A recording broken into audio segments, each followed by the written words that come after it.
Here's a short story based on the title. Top HFY Stories. Once, we had a pet. When humanity first joined the galactic community, we were the new, scrappy species on the block, the underdog surrounded by civilizations that had spent millennia refining their technologies, cultures, and ethics. They viewed us with a mixture of curiosity, amusement, and, occasionally, disdain. The Ilvan delegation, a reptilian species known for their sharp wit and sharper claws, often made jokes at humanity's expense. Yes, one of their ambassadors quipped at a formal dinner, the humans, so primitive, so impulsive, I hear they used to keep other species as pets. The room erupted in scandalized murmurs and uneasy laughter, but we didn't rise to the bait. It wasn't entirely untrue, not pets, exactly, but companions, friends, even family. The Ilvans didn't understand the bond we had shared with other creatures back on Earth. And so, at the next diplomatic gathering, we decided to show them. The USS Concord arrived in the Ilvan capital with a holographic exhibit that spanned 2 entire floors of their grand convention hall. It depicted Earth's past, lush forests, sprawling savannas, glittering oceans, and the creatures that lived there. The audience gasped at images of wolves running alongside early humans, horses galloping across fields, and cats lounging lazily on laps. They saw our joy, our sorrow, our connection. But it wasn't until we introduced them to Nox that they truly understood.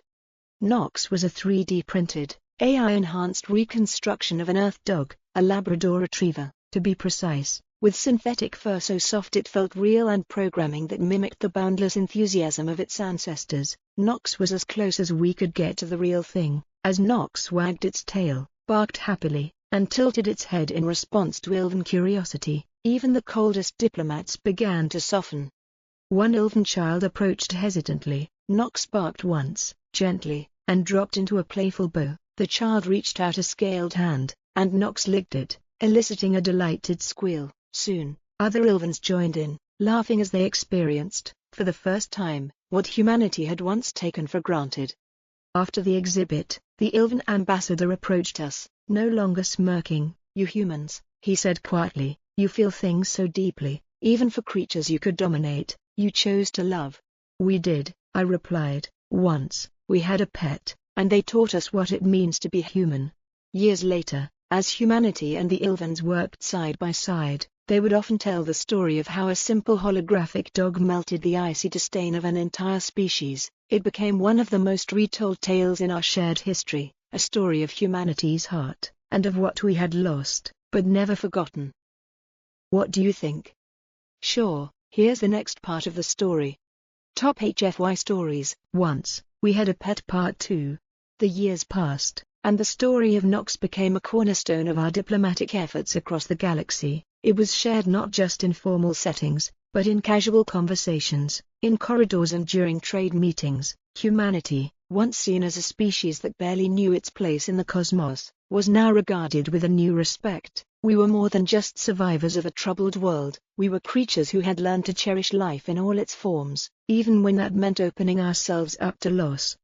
But there was more to the tale than anyone realized. Nox was a symbol of something greater.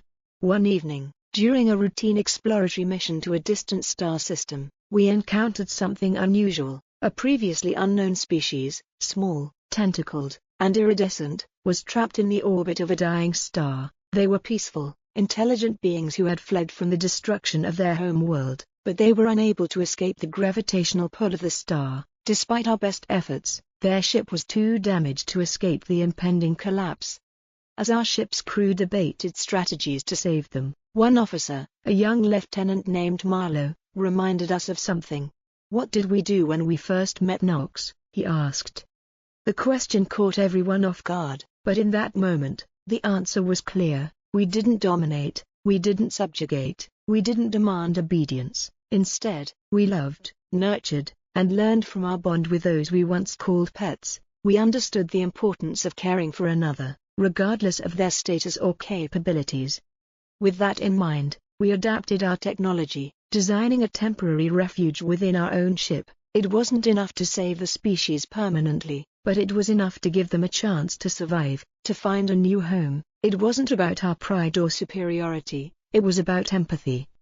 The Ilvans, who had initially doubted the sincerity of our emotional connections to animals, stood beside us on that mission. Their cold logic had been challenged by the warmth of humanity's response to a creature we had once called a pet. Now, they too felt the power of what is meant to cherish life in all its forms. As we helped the iridescent beings establish a new home in a safer region of space, a Wilvan ambassador stood before our crew and spoke with admiration. "Perhaps," he said, "it is not so much about what you humans had once, but what you still have, your capacity to care."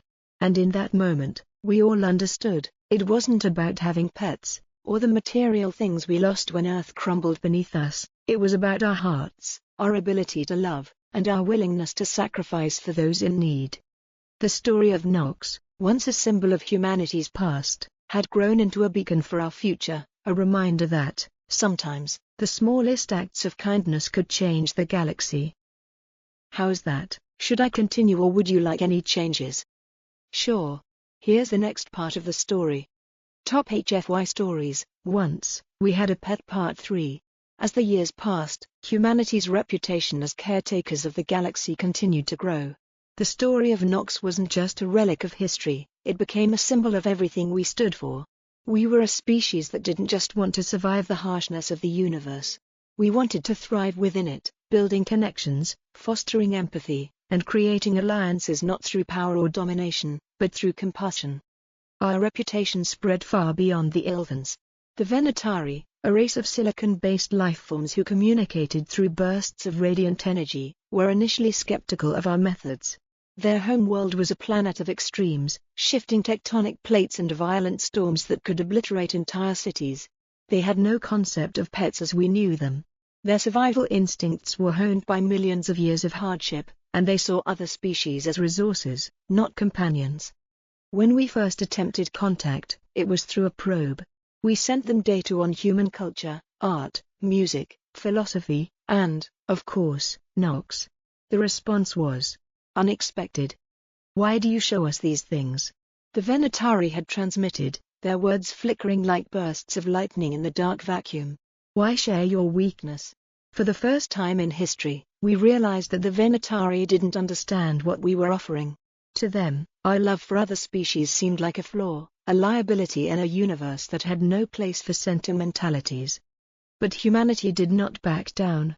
We sent another message, this time in person, aboard a ship of our own. We brought not just data, but a live demonstration.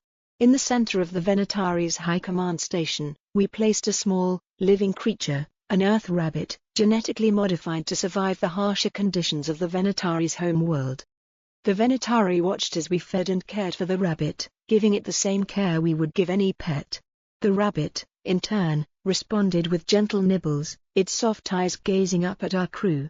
And in that moment, something changed in the Venatari.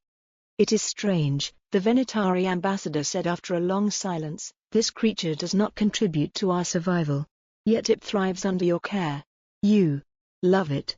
You do not need it for anything." "We love because we can," our chief ambassador replied. "In a universe full of danger and uncertainty, we choose to care for others. Not because it benefits us, but because it is the right thing to do. It makes us more than mere survivors." The Venatari stared at the rabbit, their energy fields flickering with what could only be described as deep contemplation. It wasn't long before the Venatari agreed to formalize diplomatic relations with humanity, not out of necessity or tactical advantage, but out of respect for our unique ability to show compassion.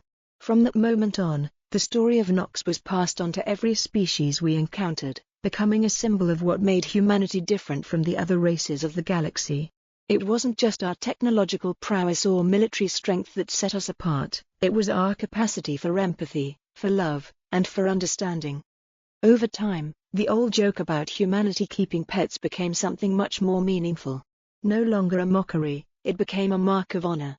"They had a pet, once," the galactic community would say, and the phrase carried with it a deep, unspoken truth. Humanity had once had a pet, but we had something far greater, the ability to love, to nurture, and to protect, traits that would make us one of the most cherished species in the galaxy. How's that? Would you like to continue, or are you happy with how it ends?